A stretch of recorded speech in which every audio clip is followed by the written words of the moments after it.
Hello, friends. If this joke tickled your funny bone, don't forget to hit subscribe. It's an easy way to keep the humor flowing into your feed. Patty and his two good friends were sitting at a bar talking about their wives. "I think my wife is having an affair with the electrician," his first friend said, taking a swig of his beer. "How's that?" his other friend asked. "Well, the other day I came home and found wire cutters under our bed, and they weren't mine." The other men clapped him on his back and told him things would turn out fine. They ordered another round and kept drinking. After a while, the other friend said, "You know what? I think my wife is having an affair with the plumber." "Really? How's that?" the first friend asked. "Well, the other day I found a wrench under the bed and it wasn't mine." "Man, that stinks," Patty and his friend said, and ordered another round of beer. After taking a sip, Patty said, "I think my wife is having an affair with a horse." Both his friends stared at him in utter disbelief. "No, I'm serious," Patty said. "The other day I came home and found a jockey under our bed. A couple were going out for the evening. They'd gotten ready, all dressed up, cat put out, etc. The taxi arrives, and as the couple got out, the cat shoots back in. They don't want the cat shut in the house, so the wife goes out to the taxi while the husband goes upstairs to chase the cat out. The wife, not wanting it known that the house will be empty, explains to the taxi driver, "He's just going upstairs to say goodbye to my mother." A few minutes later, the husband gets into the cab. "Sorry I took so long," he says. "Stupid old thing was hiding under the bed, and I had to poke her with a coat hanger to get her to come out." Einstein had to speak at an important science conference. On the way there, he tells his driver that looks a bit like him. "I'm sick of all these conferences. I always say the same things over and over." The driver agrees. "You're right as your driver. I attended all of them. And even though I don't know anything about science, I could give the conference in your place." "That's a great idea," says Einstein. "Let's switch places then." So they switch clothes, and as soon as they arrive, the driver dressed as Einstein goes on stage and starts giving the usual speech, while the real Einstein, dressed as the car driver, attends it. But in the crowd, there is one scientist who wants to impress everyone and thinks of a very difficult question to ask Einstein, hoping he won't be able to respond. So this guy stands up and interrupts the conference by posing his very difficult question. The whole room goes silent, holding their breath, waiting for the response. The driver looks at him, dead in the eye, and says, "Sir, your question is so easy to answer that I'm going to let my driver reply to it for me." The guy examines the dog's collar, feels his well-fed belly, and knows the dog has a home. The dog follows him into the house, goes down the hall, jumps on the couch, gets comfortable, and falls asleep. The man thinks it's rather odd, but lets him sleep. After about an hour, the dog wakes up, walks to the door, and the guy lets him out. The dog wags his tail and leaves. The next day, the dog comes back and scratches at the door. The guy opens the door. The dog comes in, goes down the hall, jumps on the couch, gets comfortable, and falls asleep again. The man lets him sleep.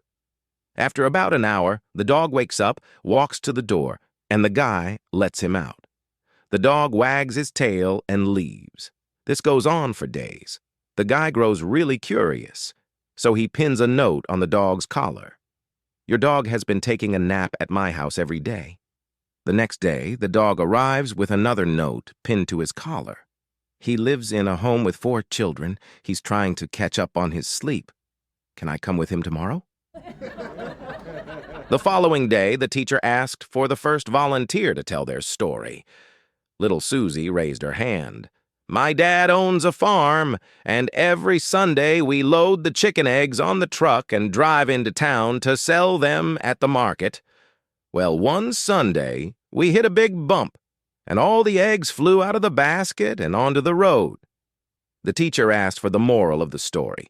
Susie replied, "Don't keep all your eggs in one basket." Little Lucy went next. My dad owns a farm, too. Every weekend, we take the chicken eggs and put them in the incubator. Last weekend, only 8 of the 12 eggs hatched. Again, the teacher asked for the moral of the story. Lucy replied, "Don't count your chickens before they hatch." Next up was little Johnny.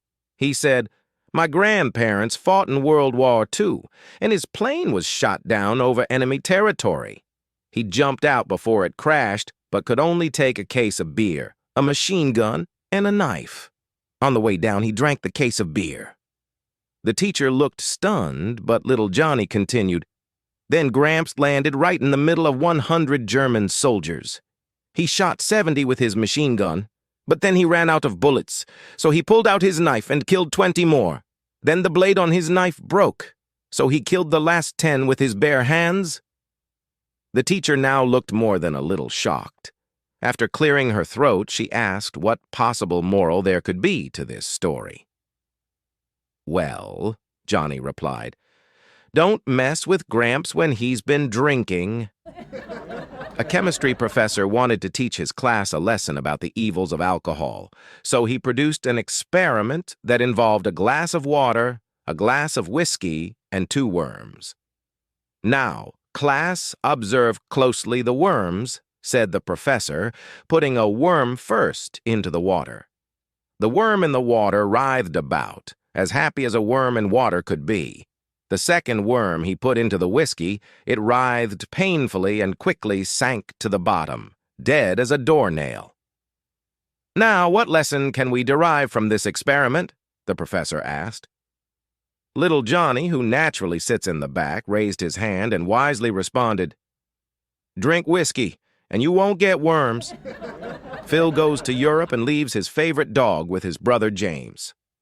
While in Europe, Phil calls James to check on his dog and asks, "So, James, how's my favorite dog doing?" James very tersely replies, "Your dog is dead." "What?" says Phil. "You can't just tell someone their favorite dog is dead without a warning. You have to ease them into it." "How?" asks James. "Well, the first day I call, tell me my dog is on the roof. Then tell me the dog is going to be fine and not to worry. The next day, when I call to ask about my dog, tell me that you were about to get it down when it jumped off of the roof and broke its leg. Tell me the doctors say it will be okay, but that it will have to stay at the vet's for a while. Are you getting all of this?" "Yes," says James. "Good," says Phil. "Then the next day when I call back, tell me that there was severe internal bleeding that the vet didn't pick up and that my favorite dog died at 2 this morning. That way it won't be such a shock to me. Got it?" "Yes." "Good. So, how's Grandma doing?" asks Phil. "Well," James replies, "she's on the roof." He was a widower, and she was a widow. They had known each other for a number of years as high school classmates and had attended class reunions in the past without fail. This 60th anniversary of their class, the widower and the widow made a foursome with 2 other singles. They had a wonderful evening, their spirits high. The widower throwing admiring glances across the table. The widow smiled coyly back at him. Finally, he picked up a courage to ask her, "Will you marry me?" After about 6 seconds of careful consideration, she answered, "Yes, I will."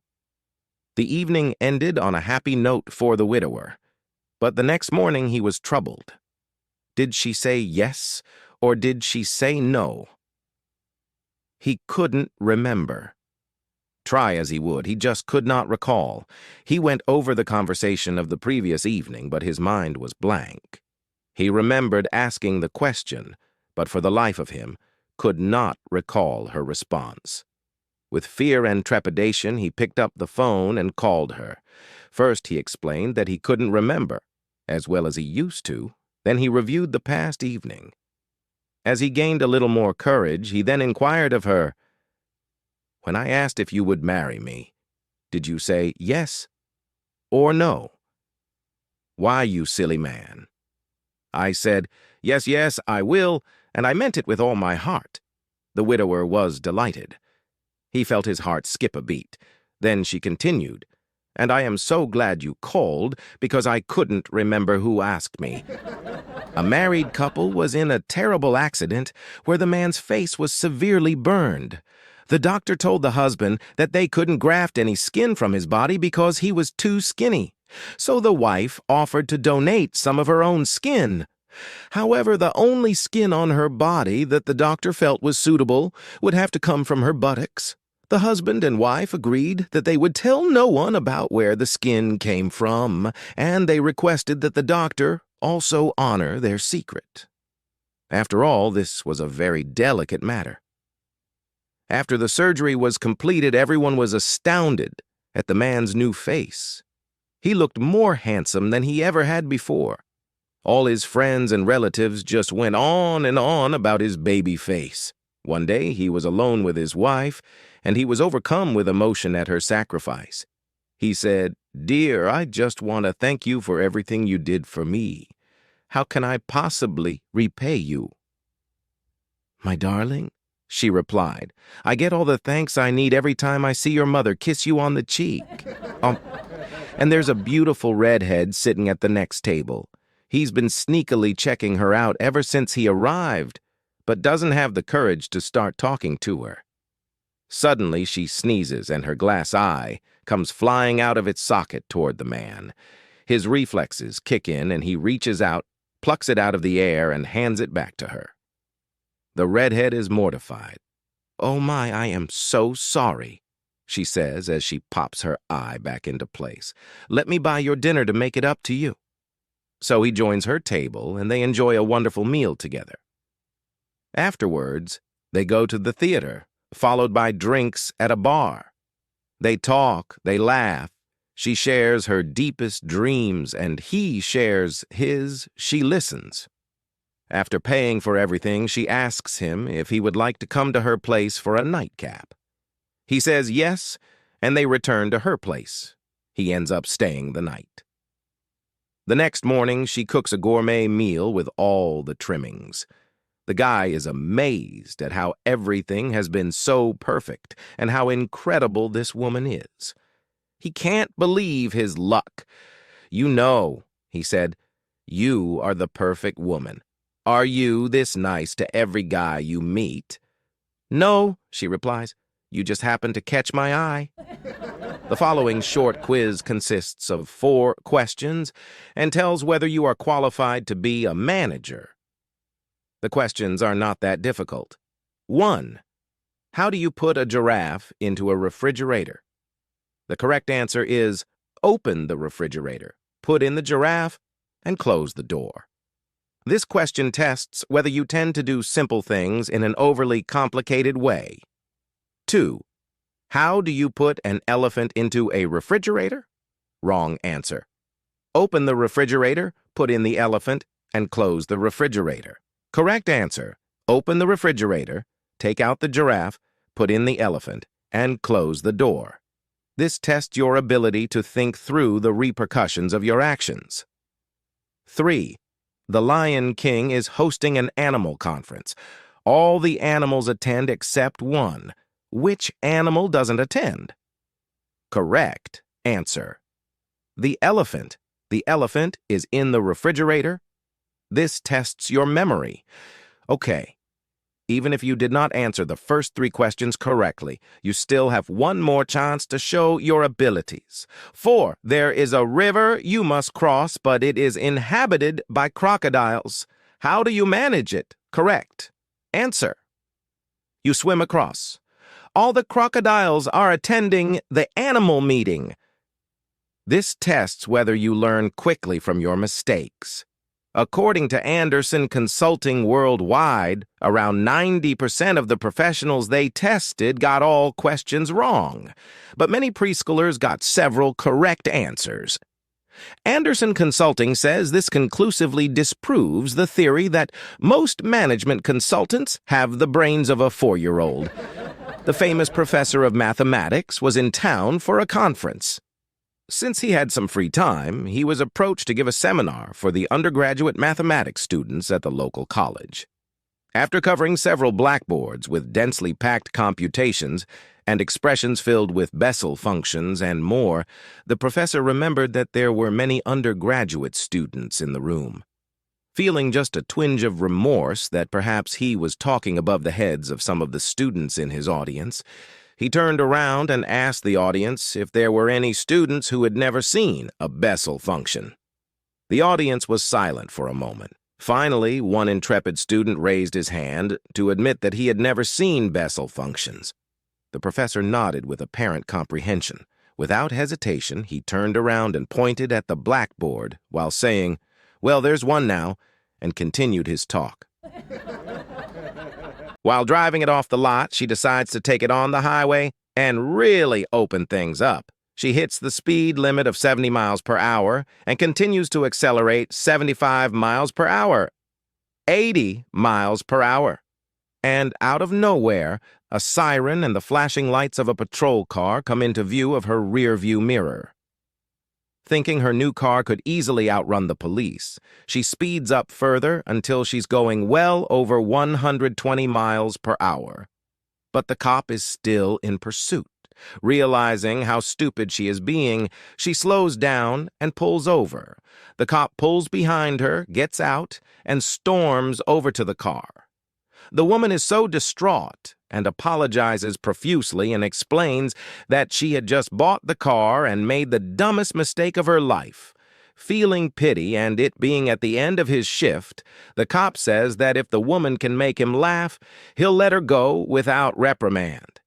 Thinking for a moment, she responds, "Well, sir, about a week ago, my husband left me for a sheriff, and I thought you were trying to bring him back." One day, a blonde woman visited a museum. While wandering through the exhibits, she accidentally knocked over and broke an ancient cup. Immediately, a museum officer rushed over and said, "Do you realize what you've done? You just broke a 5,000-year-old cup." The blonde let out a sigh of relief and said, "Thank goodness, I thought it was new." One day, a man brought his ailing wife to the doctor. After a thorough examination, the doctor asked the man to step into his office for a private discussion. With a serious expression and a note of concern in his voice, the doctor said, "I have some difficult news. Your wife is only expected to live for 2 more days. I'm very sorry." The man was initially taken aback, his face showing a mix of shock and confusion. However, instead of reacting with despair, a slight smile began to form on his lips. He looked at the doctor and asked, "Doctor, why are you apologizing for that?" The doctor, surprised by the man's reaction, was puzzled and a bit frustrated. "You don't seem to understand," he said. "I said your wife only has 2 days left." The man, still smiling, replied, "Doctor, we'll manage those 2 days just fine." One day, during math class, the teacher decided to test the students with a question that seemed simple enough. She looked around the room, her eyes finally landing on a group of girls sitting together in the middle row. With a confident smile, she asked, "Can anyone tell me what happens if you put 1 into 2? The girls exchanged puzzled glances, trying to figure out what the teacher meant. The classroom was silent, the kind of silence that only happens when everyone is either completely confused or completely lost. The teacher waited patiently, hoping someone would step up with the right answer. After a moment, one girl slowly raised her hand. The teacher, pleased that someone was willing to try, nodded for her to speak. "Miss," the girl began, her voice filled with a mix of curiosity and caution. "Either you have a lot of courage to even ask that, or, for us, even just 1 would be too much to handle." 5 years after their wedding on Valentine's Day, the husband brought home a bouquet of white roses for his wife. The wife looked at the roses and said, "On Valentine's Day, people usually give red roses. Why did you bring white ones?" The husband smiled and replied, "Darling, in life, what we need more than love is peace and comfort." The husband, clearly frustrated, said, I'm so tired of hearing you say my house, my car, my everything. Can't you ever say ours? The wife, searching through the closet. The husband, curious, asked, Now, what are you actually searching for in the closet? The wife responded with a playful grin. Just trying to find ours, brah. A man sitting on a bus turned to the woman next to him and asked, Excuse me, miss, could you tell me the name of the perfume you're wearing? I'd like to buy it as a gift from my wife. The woman smiled slightly and replied, I wouldn't recommend giving this to your wife. It might just give any rude man an excuse to start a conversation with her. Two friends were catching up after one of them had recently gotten married. The first girl, full of curiosity, leaned in and asked, So, now that you're married, you must be sleeping peacefully, right? No more worries, no more late-night thoughts, just pure, blissful sleep? The newlywed girl, who had clearly been waiting for someone to ask her this question, chuckled softly before responding. You know, she began with a playful smile, it's been 5 days since the wedding, and I've found plenty of peace, but I haven't slept a wink. A young lady was waiting for her flight in the boarding room of a big airport. As she would need to wait for a long time, she decided to buy a book to read and a packet of cookies to snack on. She sat down in an armchair in the VIP room of the airport to relax and read in peace. A man sat down in the next seat, opened his magazine, and started reading. When she took out the first cookie, the man took one also. She felt irritated, but said nothing. She just thought, what a nerve! If I wasn't so nice, I would blacken his eye. For each cookie she took, the man took one too. This was infuriating her, but she didn't want to cause a scene. When only one cookie remained, she thought, what will this rude man do now? Then the man, taking the last cookie, divided it into half, giving her one half. That was too much. She was really angry now. In a huff, she took her book and the rest of her things and stormed off to the boarding place. For the next hours, she found it hard to forget what happened. She couldn't even focus reading her book. How dare that guy, right? When she sat down in her seat on the plane, she looked into her purse to take out her reading glasses, and to her surprise, her packet of cookies was there, untouched and unopened. She felt so ashamed, she realized that she was wrong. She had forgotten that her cookies were kept in her purse. The man had divided his cookies with her without feeling angered or bitter, while she had been very angry, thinking that she was dividing her cookies with him. And now there was no chance to explain herself, nor to apologize. Have you ever lost your cool and then realized later that you were in the wrong? I'm sure that most of us have. Let's save ourselves some embarrassment and make sure that we are in possession of all of the facts before reacting. There are 4 things you can never recover. The stone after the throw. The man gets up and goes to the door where a drunken stranger standing in the pouring rain is asking for a push. Not a chance, says the husband. It is 3 o'clock in the morning. He slams the door and returns to bed. Who is that? Asked his wife. Just some drunk guy asking for a push, he answers. Did you help him? She asks. No, I did not. It is 3 o'clock in the morning and it is pouring rain out there. Well, you have a short memory, says his wife. Can't you remember about 3 months ago when we broke down and those 2 guys helped us? I think you should help him and you should be ashamed of yourself. The man does as he is told, gets dressed, and goes out into the pounding rain. He calls out into the dark. Hello? Are you still there? Yes, comes back the answer. Do you still need a push? Calls out the husband. Yes, please, comes the reply from the dark. Where are you? Asks the husband. Over here on the swing, replied the drunk. An older white-haired man walked into a jewelry store one Friday with his beautiful young girlfriend at his side. The jeweler looked through his stock and brought out a $5,000 ring and showed it to him. The old man said, I don't think you understand. I want something very special. At that statement, the jeweler went to his special stock and brought another ring over, "Here's a stunning ring at only $40,000, the jeweler said. The young lady's eyes sparkled and her whole body trembled with excitement. The old man, seeing this, said, "We'll take it." The jeweler asked how payment would be made, and the old man stated, "By check." "I know you need to make sure my check is good, so I'll write it now, and you can call the bank on Monday to verify the funds, and I'll pick up the ring Monday afternoon," he said. Monday morning, a very teed-off jeweler called the old man. "There's no money in that account." "I know," said the old man. "But can you imagine the weekend I just had?" A mathematician, a physicist, and an engineer were each given the same red rubber ball and told to find the volume. The mathematician carefully measured the diameter and evaluated a triple integral.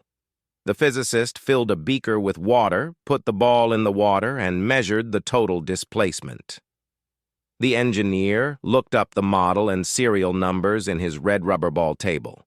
3 men, a physicist, an engineer, and a computer scientist, are traveling in a car. Suddenly, the car starts to smoke and stops. The 3 astonished men try to solve the problem. A physicist says, "This is obviously a classic problem of torque. It has overloaded the elasticity limit of the main axis."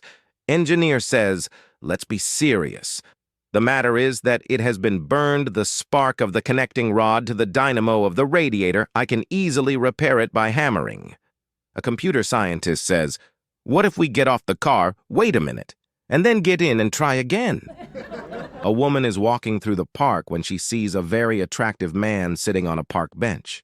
He's reading a book and eating some fruit out of a Tupperware container. Slowly, the woman gathers the courage to go ask the man out. So she walks over and takes a seat next to him on the bench, turns to him and says, "Sorry to bother you. I know this may be a little forward, but I would love to grab coffee with you sometime." Flattered, the man responds, "Sure, but what makes you so certain you and I would get along so well?" "Well," the woman says, "a couple things actually. I noticed you were wearing an Iron Maiden t-shirt. Iron Maiden are my favorite band of all time. When they went on their reunion tour in 1999, my parents took me to see them in Cleveland. I was 12 years old, and it was the first concert I ever went to. I absolutely love Iron Maiden." The man can't believe it. "I saw them play Cleveland in '99, the first concert I ever went to on my own. My best friend Jim Spitz and I told our parents we were sleeping at each other's houses, snuck out, took a bus into the city, and saw them play at the Plain Dealer Pavilion." Naturally, they're both shocked. "If that isn't weird enough," says the woman, "I noticed you're reading Mark Twain. I was a communications major in university, and I actually wrote my thesis on Mark Twain and how he used satire as a lens to comment on current events of the time, comparing him to satirical news sources of today. He's my favorite author." Now the man is really taken aback. "Get out of here. I was an English major in university. I specialized in 19th century American literature, and this is like my 4th or 5th time reading Tom Sawyer. I absolutely love Mark Twain." They both can't believe it. This has got to be a match made in heaven. "Okay," the woman says. "Well, buckle up, because here's the icing on the cake. I noticed you're eating a prune.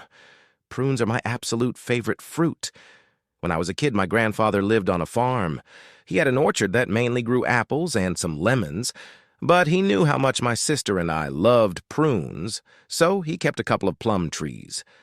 Every year, at the end of the summer, we'd go up and harvest the plums with him. He'd dry them, and by the time we'd go back to his place for Thanksgiving, he'd always have those prunes saved just for us. They're my favorite fruit. I love prunes. You're eating a prune. This has got to be fate. What do you say?" The man puts down his fruit and responds, "It's a date." "Hi, Bob. This is Alan next door." I'm sorry, buddy, but I have a confession to make to you. I've been riddled with guilt these past few months and have been trying to pluck up the courage to tell you to your face, but I am at least now telling in text, as I can't live with myself a moment longer without you knowing. The truth is, I have been sharing your wife day and night when you're not around. In fact, probably more than you. I haven't been getting it at home recently, but that's no excuse, I know. The temptation was just too much. I can no longer live with the guilt, and I hope you will accept my sincerest apologies and forgive me. I promise that it won't happen again. Please, come up with a fee for usage, and I'll pay you. Regards, Alan. The actions. Bob, feeling insulted and betrayed, grabbed his gun and shot his neighbor dead. He returned home, where he poured himself a stiff drink and sat down on the sofa. He took out his phone, where he saw he had a subsequent message from his neighbor. The second message. Hi, Bob. This is Alan, next door again. Sorry about the slight typo on my last text. I expect you worked it out anyway, but as I'm sure you noticed that my autocorrect changed Wi-Fi to wife. Technology, hey? I hope you saw the funny side of that. Regards, Alan. If you're still here, I'm thrilled you enjoyed the joke. Subscribing is a simple way to stay connected. Join our community and make me a happy friend.